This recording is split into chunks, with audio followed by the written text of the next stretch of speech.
Hi, welcome to Beautifully Unbalanced. I'm hoping you're having a great day. I'm a mom of three kids, two boys, 4 and 6, and one disabled baby who is 16 months old.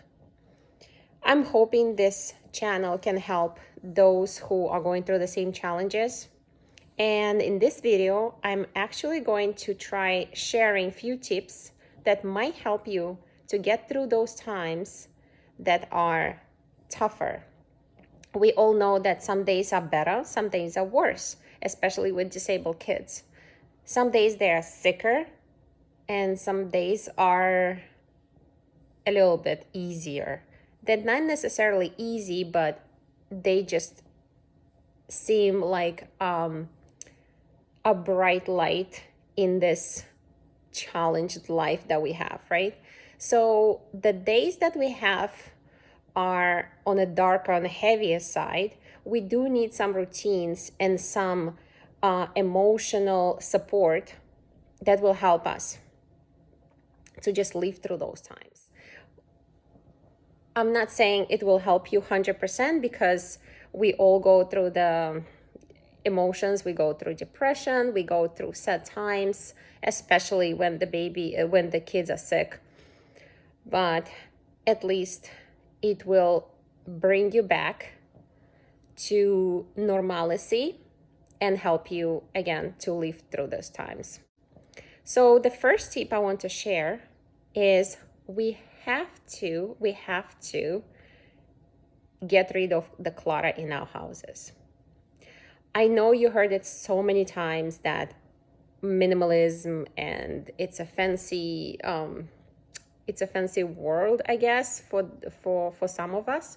But I realized when my baby came a little over a year ago that it was a must for us.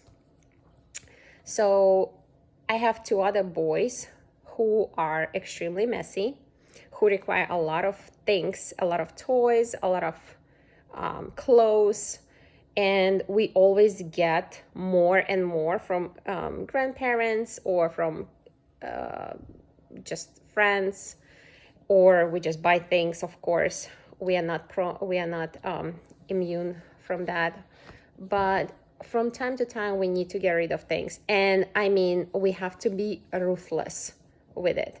So for example, if you cannot pick up your house or your living room within 10 minutes, it means some things need to go. And I will go in depth more with the minimalism in my other videos, but I just want to touch base here with this. And also regarding the clutter, it's not necessarily clutter in things, in the material things, but we also have to look at the schedules, especially when we have a disabled child. So at least in our case, in the beginning, we got so many therapies. We scheduled, each day was full. And she was just a baby. She was a few months old. But in my mind, or in our mind, it was the more is better. But it turns out it's not necessarily true. And it took us a few months to go through this schedule decluttering process. So we had to look at what we actually needed, what we were benefiting from, and what was just time fillers that we didn't necessarily need, but it just made us feel better because we had things every single day.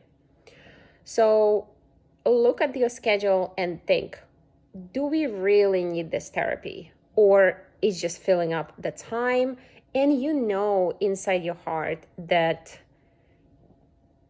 it's not benefiting your child, but you still keep going just because sometimes you feel bad for to say no to therapy, or sometimes it's actually paid for. The therapy is paid for, and you think, oh, it's free, so I'm just gonna take it.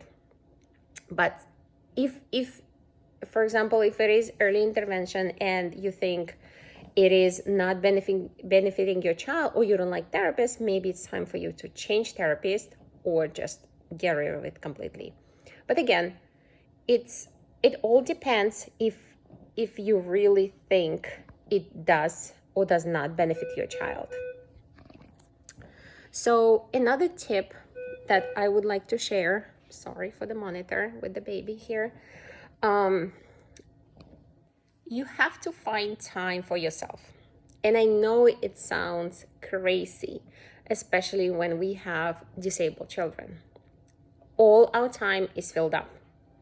It's especially if you have also other children in the game.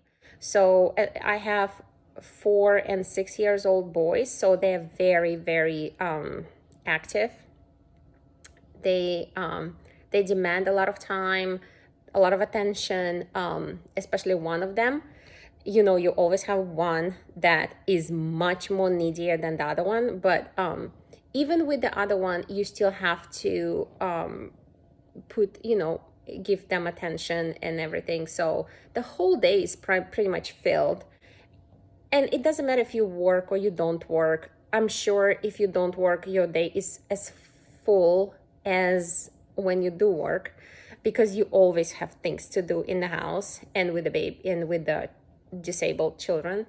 But I also work, and I also homeschool my other 2 children, and I do get help with the baby, but I still have to stay with her in the mornings and at night, and cooking and cleaning. So it all adds up.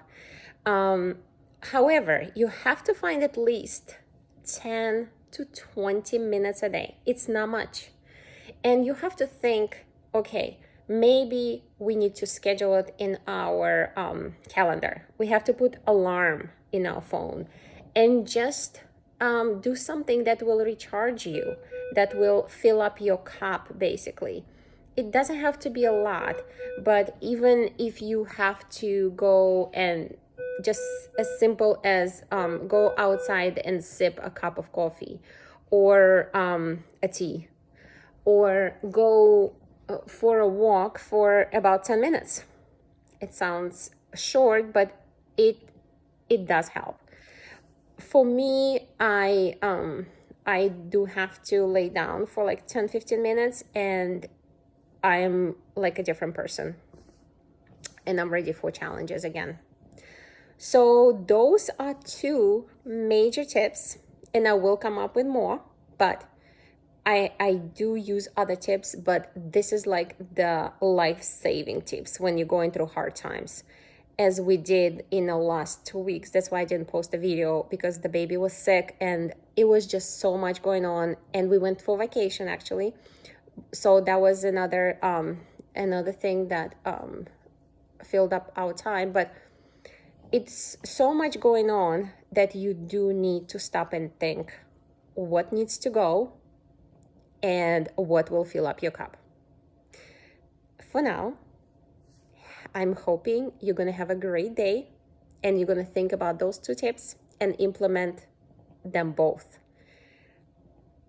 And I'll see you in another video. Bye.